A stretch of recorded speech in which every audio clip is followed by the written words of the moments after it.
ক্রিয়া পত্রিকা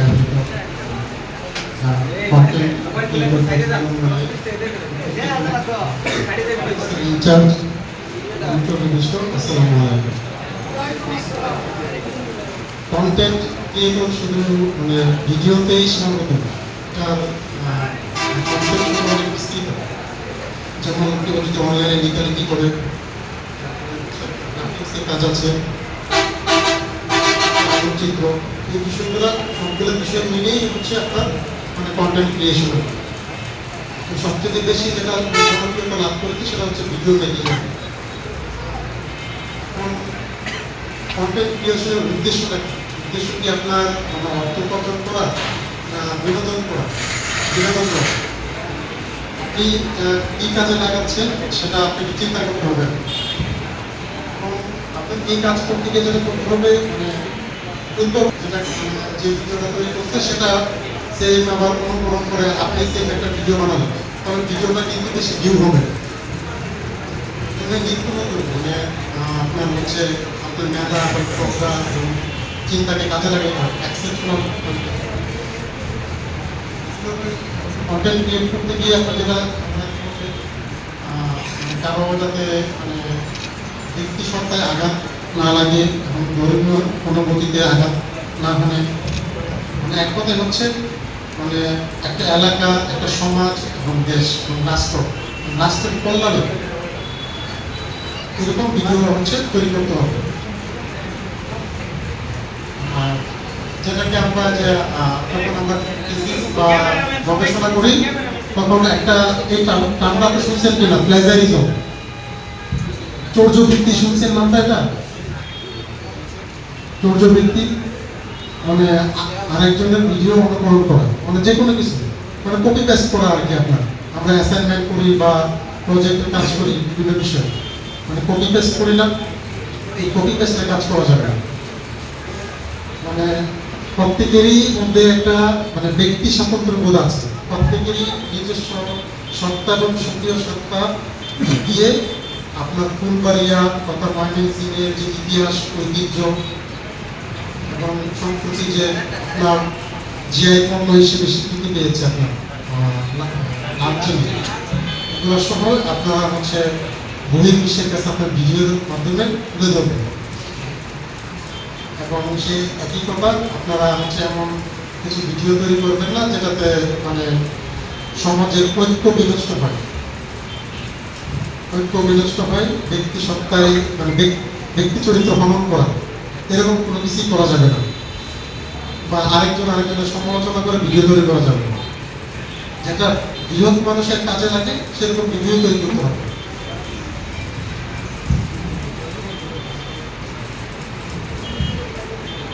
আমি আপনাদের উপজেলায় 18ই আগস্ট যোগদান করেছি সিলেট হিসেবে, যেহেতু আপনাদের আমরা হচ্ছে মাটি থেকে সৃষ্ট এবং আমাদের মাটিতেই ফিরে যাব। প্রায় অলমোস্ট কিন্তু প্রায় সবারই কিন্তু ভূমি সংক্রান্ত সমস্যা থেকে থাকে। কারণ যদি ভূমি সংক্রান্ত কোনো পরামর্শ বা সেবার প্রয়োজন থাকে আপনারা আমার অফিসে যাবেন, চায়ের আমন্ত্রণ রইল।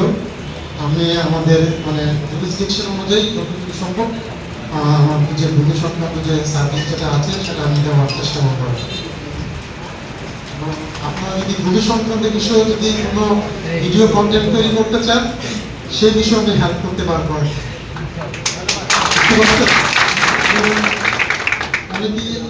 আমি তো মানে ফেসবুকে অনেক সময় রিলস এগুলো দেখি, তো অনেক ইউটিউবে আছে ভূমি সংক্রান্ত বিভিন্ন বিষয় এগুলো ভিডিও তৈরি করে থাকে। আপনি ধরেন নামজারি, তারপরে হচ্ছে ভূমি উন্নয়ন কর বা আমাদের আদার্স যে অন্যান্য সার্ভিসগুলো আছে এগুলোও নিয়েও আপনি হচ্ছে তৈরি করতে পারেন, যেটাতে মানে অনেক মানুষ মানে সচেতন হতে পারবে। সবাই আমার জন্য দোয়া করবেন, আপনাদের জন্য শুভকামনা দোয়া থাকবে যাতে প্রত্যেকের জায়গা থেকে নালিশ হতে পারে, প্রত্যেকেই যাতে সুপরিচিত হতে পারে। এবং আমাদের ইউনো স্যার যে ভিডিওর মাধ্যমে যুক্ত হয়েছেন, স্যার আপনাদের উদ্দেশ্যে কিছু দিক নির্দেশনামূলক বক্তব্য দিবেন।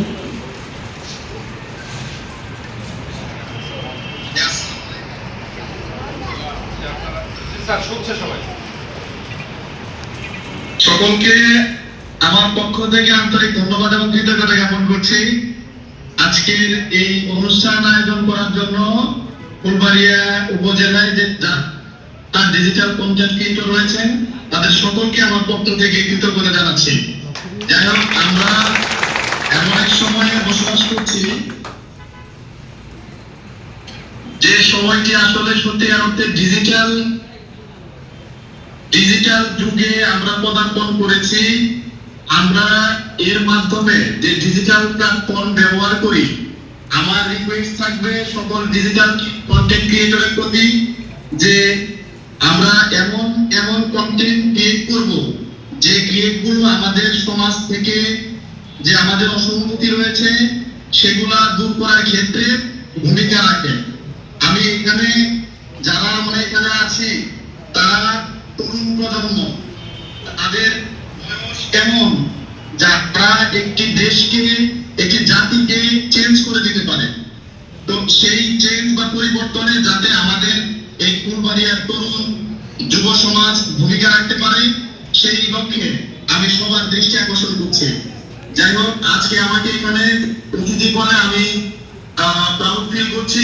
সেই সাথে আবারও সকলকে ধন্যবাদ এবং কৃতজ্ঞতা জ্ঞাপন করে আমরা সবাই সমাজের ইতিবাচক পরিবর্তনে যাতে ভূমিকা রাখতে পারি সেই আহ্বান ব্যক্ত করে সেই প্রত্যাশা রেখে আমি আমার কথা এখানে শেষ করছি। আসসালামু আলাইকুম, সবাই ভালো থাকবেন। ভিডিও কলে যুক্ত ছিলেন আমাদের ফুলবাড়িয়ার ইউনুস স্যার, যিনি কিছুক্ষণ আগে বক্তব্য রাখলেন। এই সুন্দর প্রোগ্রাম আয়োজনের পিছনে যারা অক্লান্ত পরিশ্রম করেছেন তাদেরকে অসংখ্য ধন্যবাদ এবং